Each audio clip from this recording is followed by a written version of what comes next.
marcado por Córdoba Michelini.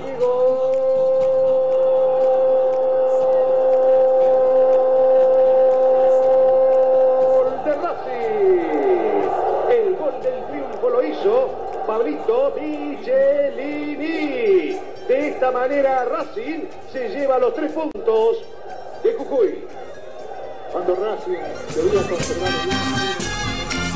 Tenemos un viejo televisor, ahí vemos goles de antaño y aparece Pablo Michelini para darle el triunfo a Racing. Nosotros gritamos los goles de San Lorenzo, pero también los de Racing.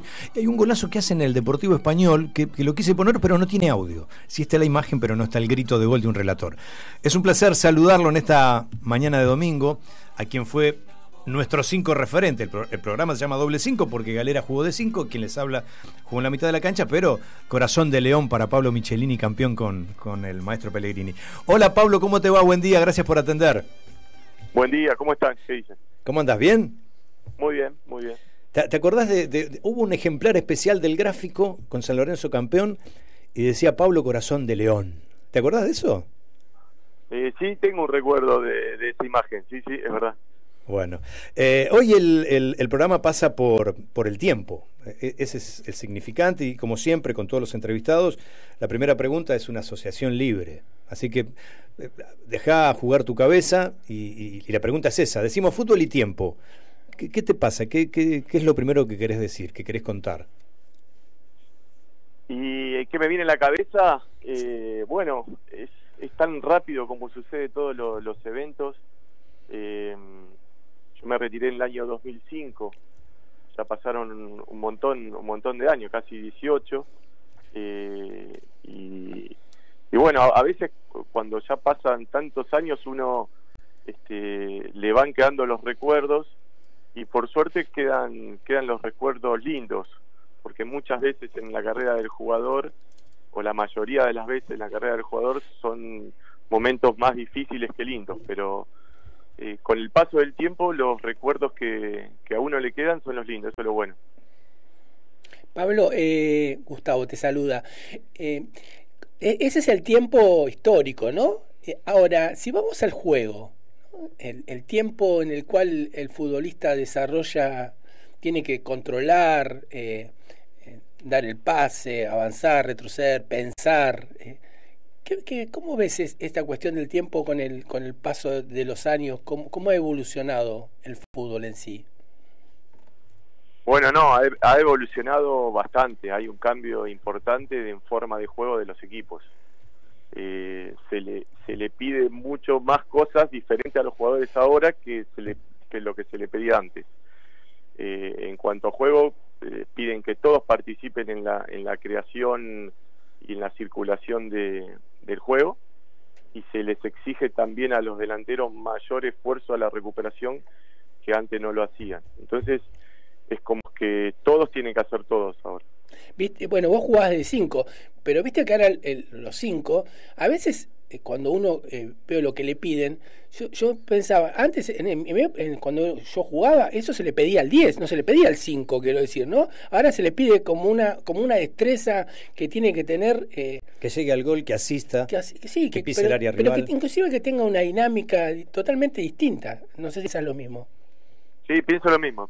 Había jugadores con características más defensivas de 5 y otros más ofensivos, pero hoy se le pide al 5 que participe del juego. De hecho, se le pide a los marcadores centrales, claro, que participen, al arquero, que antes no salían jugando porque el riesgo que tomaba salir jugando no ameritaba a que pierdas una pelota ahí y pierdas un partido.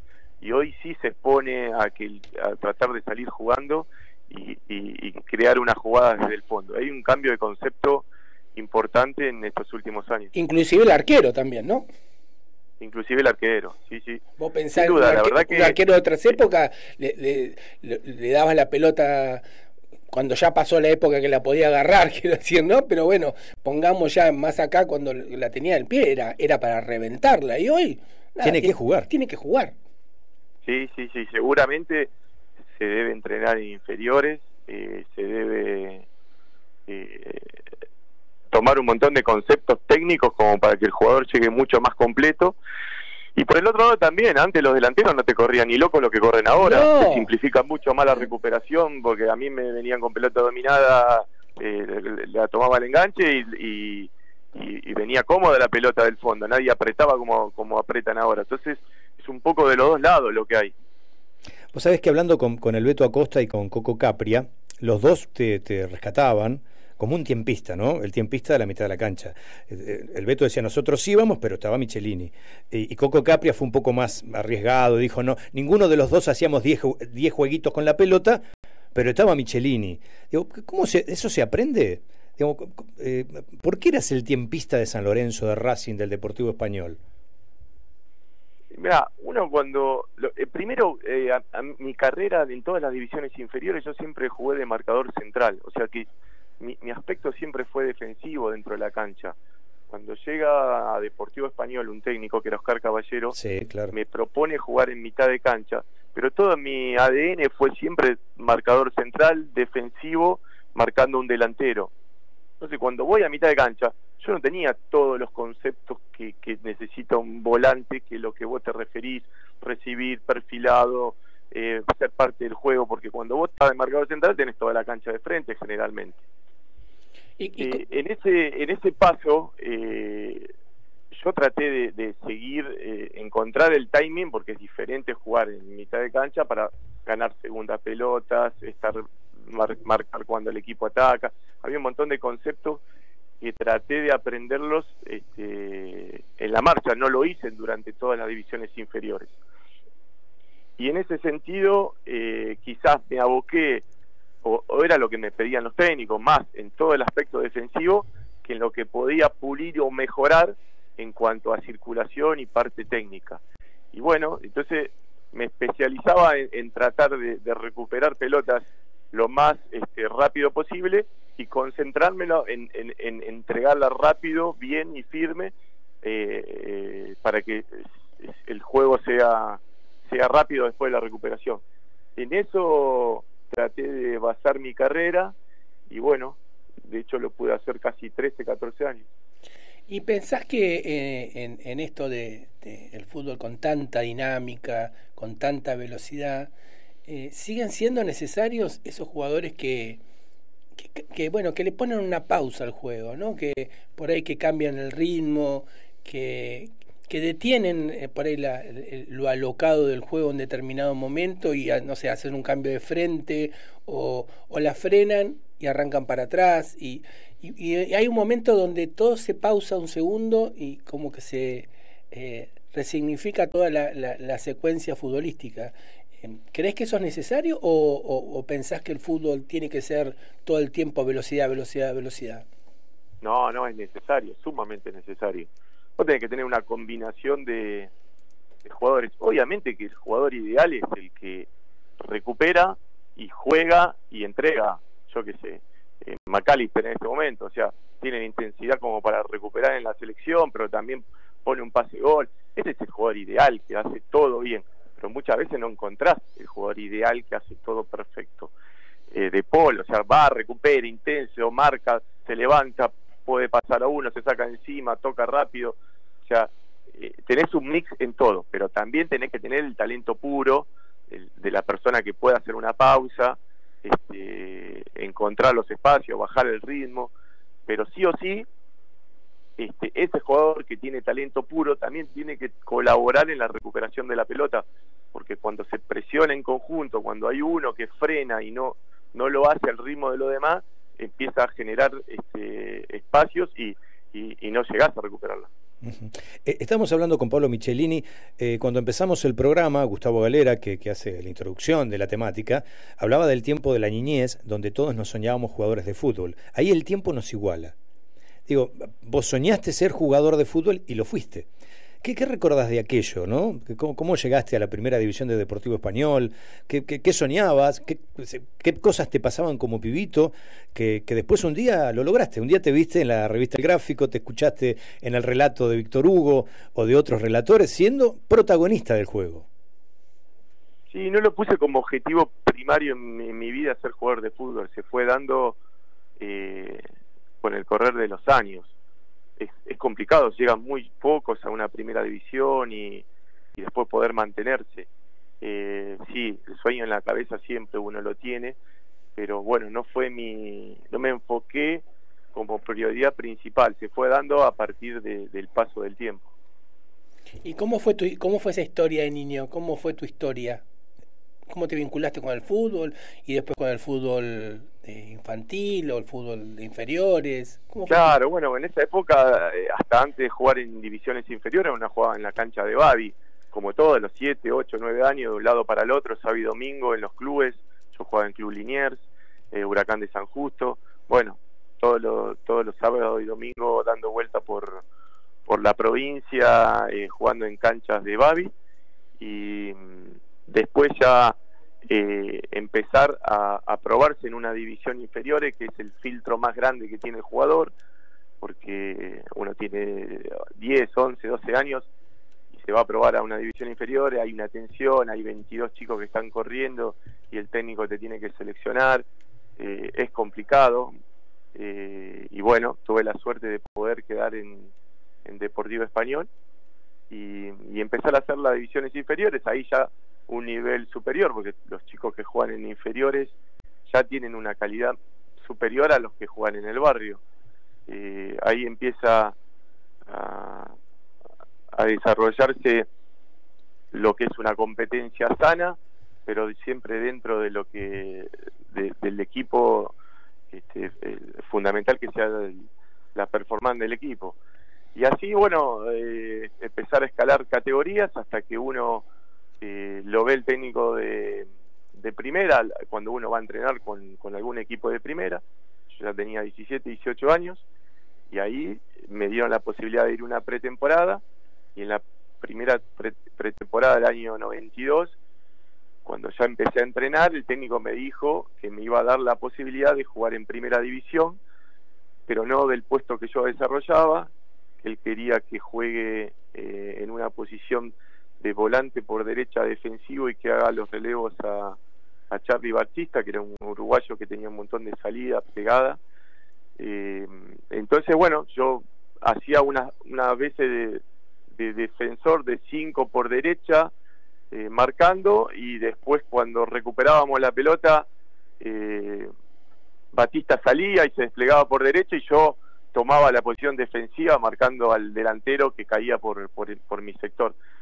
Así fue mi función de los primeros 60 partidos en Deportivo Español, donde me pude jugar ininterrumpidamente y afianzarme. ¿Cómo le pegaba a Batista? Ahora lo nombraste, lo primero que jugó en Mar del Plata, en el Atlético Mar del Plata. Sí. Qué pegada que tenía.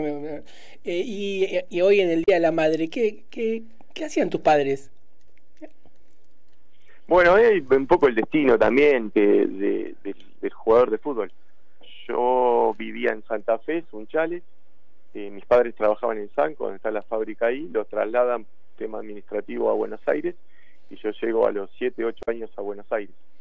Pero por el tema de trabajo de mi papá, no para jugar el fútbol. Que a veces uno, por ahí, desarrollas tu vida en Sunchales y no tenés la posibilidad de venir a probarte a una división inferior acá. A veces ese destino hace. Yo me empiezo a probar en Deportivo Español. Primero voy a Ferro, estoy un mes en Ferro practicando, no quedo. Estamos hablando cuando tenía 13 años. Voy a Deportivo Español, entreno 2 semanas, ya quedaba poco tiempo para el fichaje.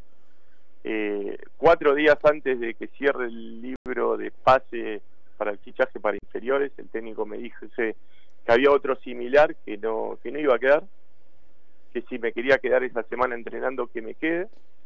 Y yo me quedé me acuerdo de la vez que me dijeron eso, volvía en colectivo para mi casa devastado, anímicamente muy golpeado. Nunca, no recuerdo un golpe tan fuerte como esa vez a los 13 años.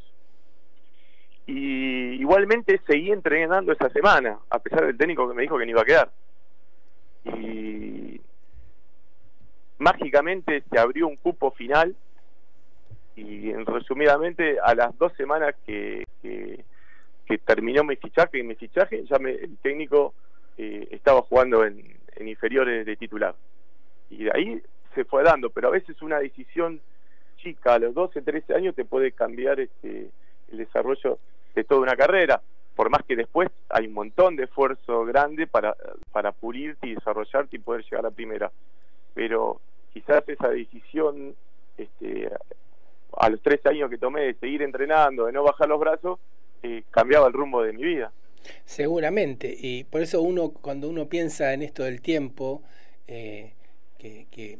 como uno se ve en perspectiva, por ahí hay muchas cosas que uno decidió de niño que no alcanza a comprender por qué, ¿no? El por qué. Porque, sí, porque él se enoja. Si quiere, se hubiera enojado, se iba se y ya está. No, claro, no había otro club o no jugó más. Claro. No, y se quedó. Y ese quedarse implica por ahí una decisión por ahí hasta de testarudo, quiero decir, ¿no? O de querer demostrar algo que por ahí en otro contexto hubiera sido imposible, porque lo que te dijo el entrenador es, bueno, buscate otro club, y vos en ese punto, en ese momento no era era más una cuestión de tu ilusión de que algo mágico iba a pasar, o vaya a saber qué es lo que termina pasando, ¿no? Pero no hay nada en la lógica racional ahí que indicaba que vos te tenías que quedar, ¿no? Sí, tal cual, no había nada, porque era como perder el tiempo, quedarte 5 días más entrenando en un lugar que el técnico ya te había dicho que no ibas a quedar. ¿Vos sabés qué Pero pienso? bueno, Sí. El no estaba ya concreto y yo quería seguir entrenando, no sé por qué lo seguí en el club, como siguiendo insistiendo. Pero ves, Pablo, que en realidad si vos querés pensar por qué te quedaste, no tiene sentido, quiero decir. Igual, digo, más allá que buenísimo que te quedaste, pero ahí hay una convicción íntima que no puedes dar cuenta, no la puedes explicar. Sí, la verdad que no lo puedo explicar. A veces me pongo a pensar por qué seguí entrenando esa semana ahí, y no tengo una razón que me lo haya justificado. Por ahí por negar la realidad, quiero decir, viste que la negación es uno de los mecanismos más que más funciona, quiero decir. Entonces por ahí en muchos sujetos eso funciona como que no escuchan lo que le dicen, quiero decir, ¿no? Entonces uno sigue esa semana, bueno, seguramente cuando se hubiera terminado hubiera sido a otro lado, hubiera sido jugando o no, pero no, quizás quizás vi la posibilidad que por más que me dijo que no, tenía 4 o 5 días para poder seguir entrenando y darlo vuelta de alguna manera.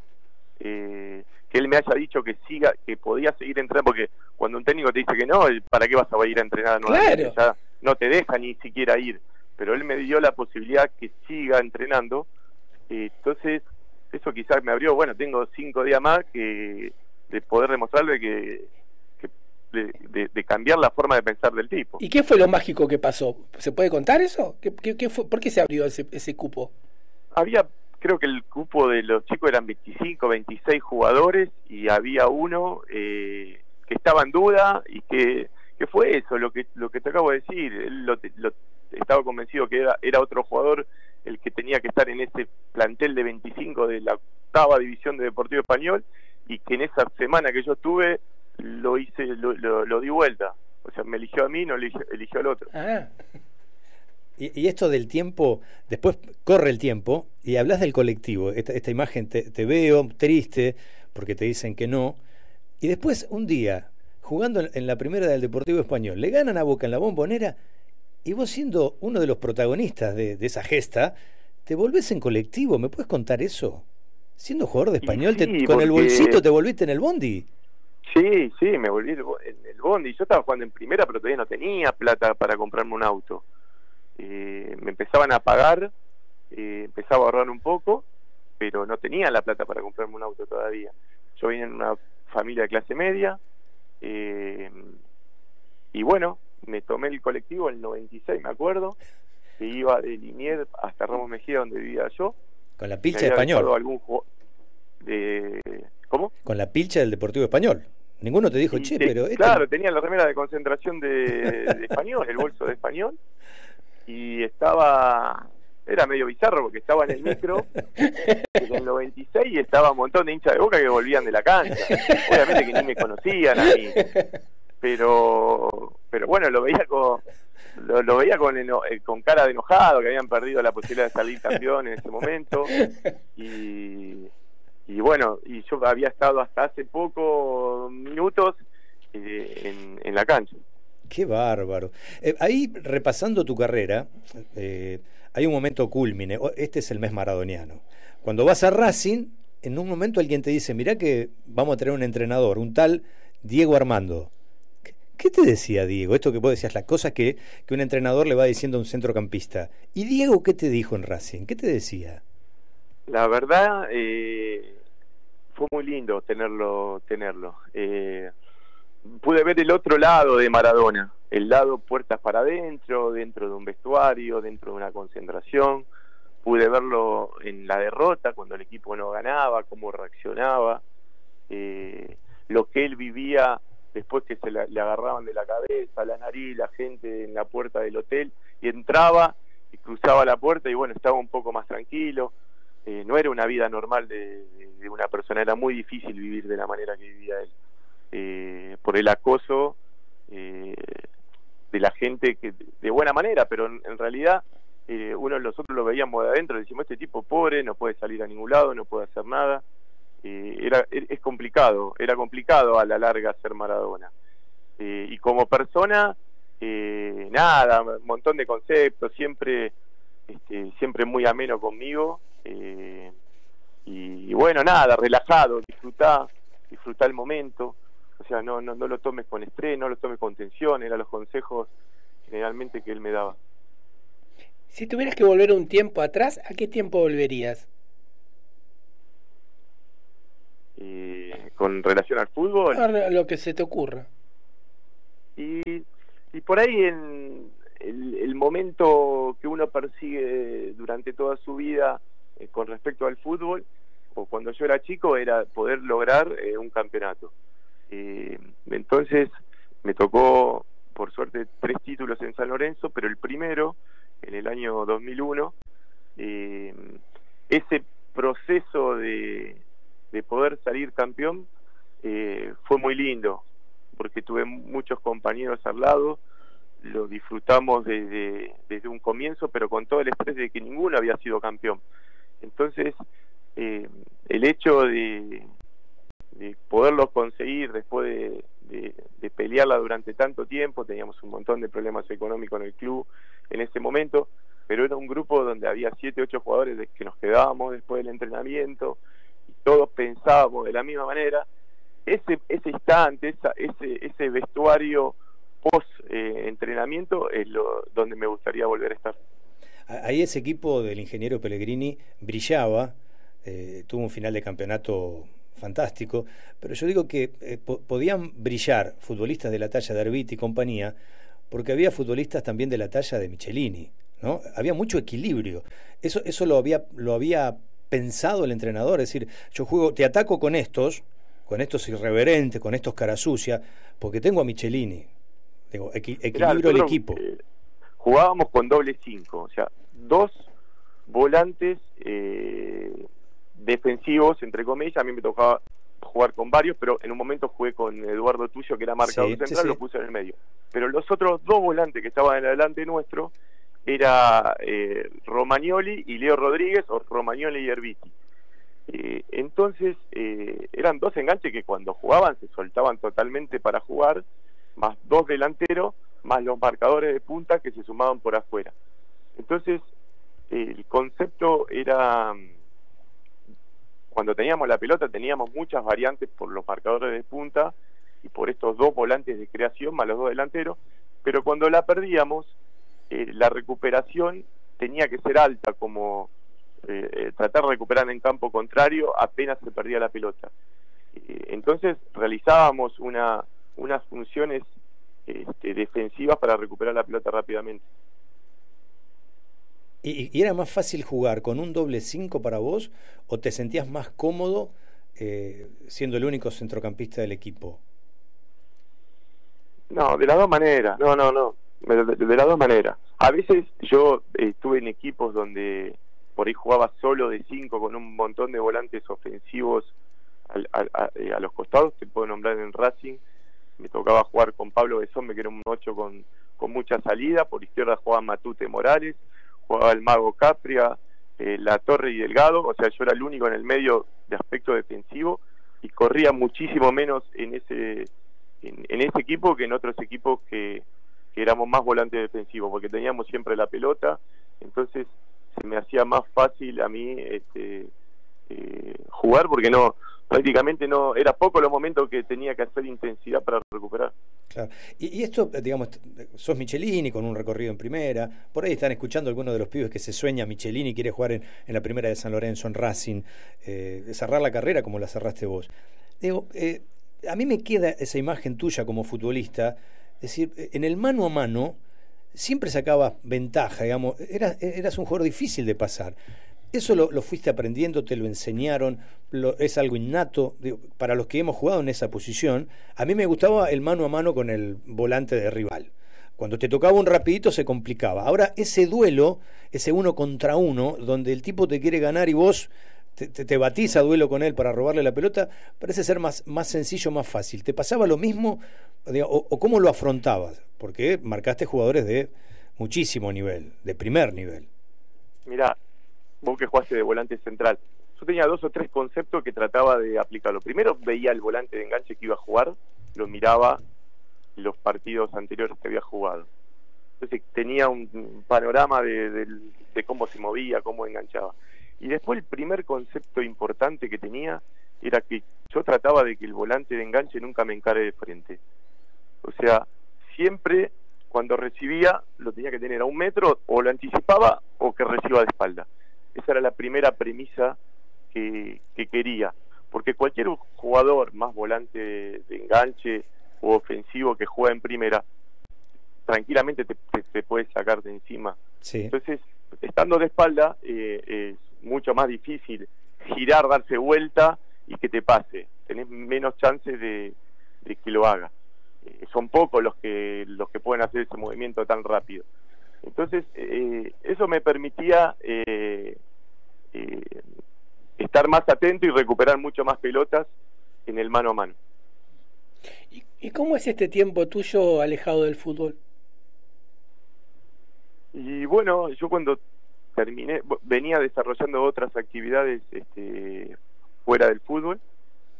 Cuando jugaba, tenía estaciones de servicio, más como inversionista que como operativo, y después cuando dejé de jugar, junto con mi hermano, empezamos a desarrollarlo directamente ya más activamente. Pudimos crecer en ese rubro, y después, bueno, pues tuve la posibilidad de hacer un hotel en la ciudad de Neuquén, y bueno, y en otros rubros fui abriéndome en la parte comercial, que a mí me gustaba, me sentía bien, como lo hice Coco Capria con el tema del frigorífico. A mí me tocó otro rubro, y bueno, me siento cómodo con lo que hago.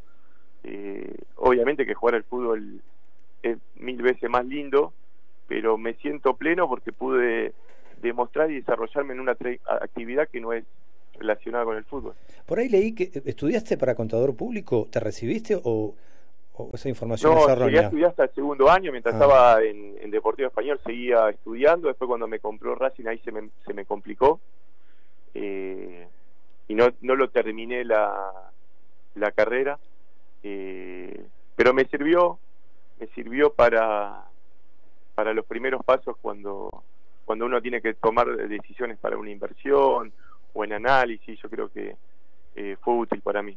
Y en algún momento también fuiste una especie de manager ad honorem del Deportivo Español. ¿Lo hiciste? ¿Te gustó?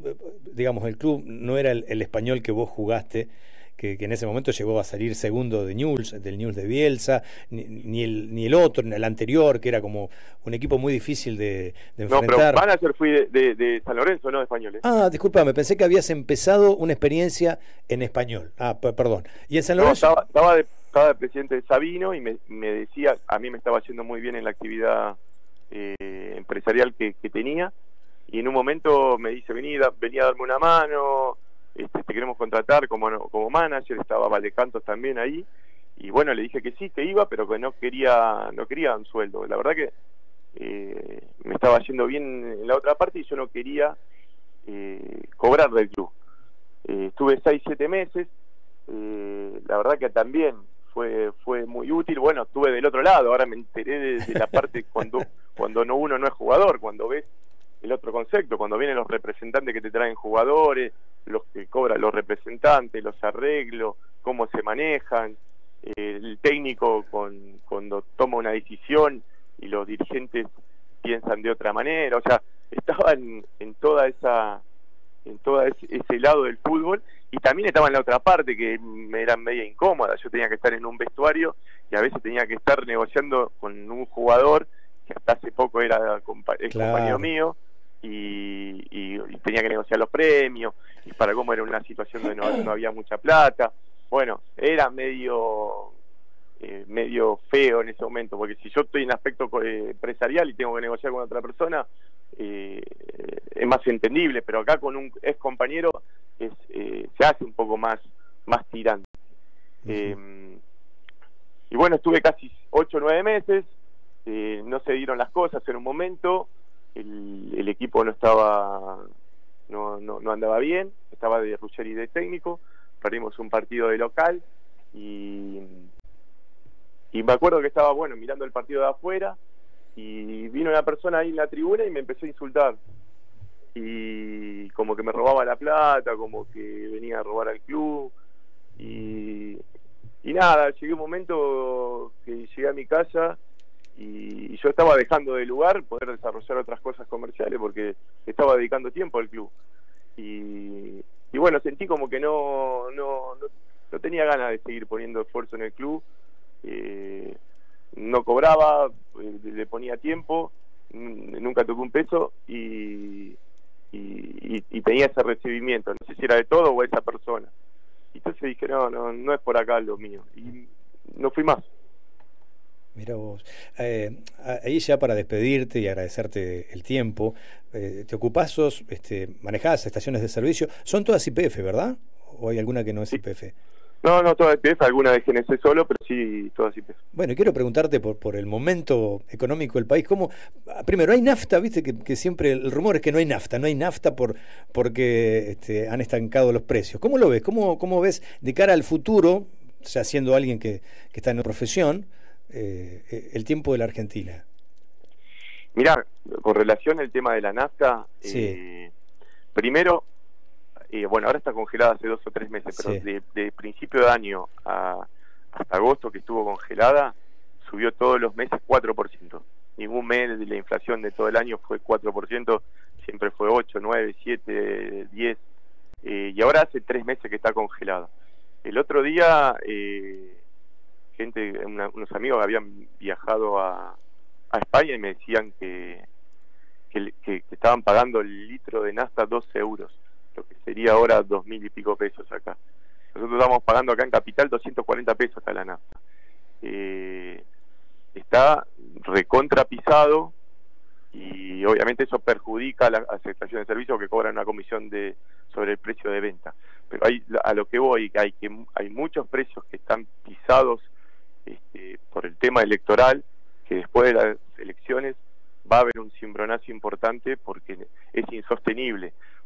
¿Qué pasa? YPF tiene el 50-60% del mercado, pone esos combustibles, pero Shell o Action no quieren vender tampoco la nafta a este precio porque no les conviene exportarla y no venderla al precio local. Entonces empiezan a poner menos productos en el mercado. Entonces, como hay una diferencia de precio entre YPF y Action o Shell, ya sea por ejemplo, vos pagás 240 pesos en Capital el litro de nafta, Shell pagás 255 pesos. Vos cruzás General Paz y hay 30-40 pesos de diferencia más todavía con respecto a Capital. Entonces lo que está pasando es que toda la gente está viniendo a cargar a Capital Federal por el precio subsidiado que hay. Bueno, aprendimos y todo. Bueno, después de las elecciones, en lo previo hay que llenar el tanque. Como mínimo. Como mínimo. Bueno, Pablo, muchas gracias. Ha sido un placer poder dialogar con vos. Tenemos los hinchas de San Lorenzo, un gratísimo recuerdo de tu y aparte te habla de doble 5 de 5 y te habla de la nafta y te habla de todo. Un trozo. Un crack, Pablo. Gracias por atendernos. Abrazo grande, que la pasen muy bien. Saludos. Bueno,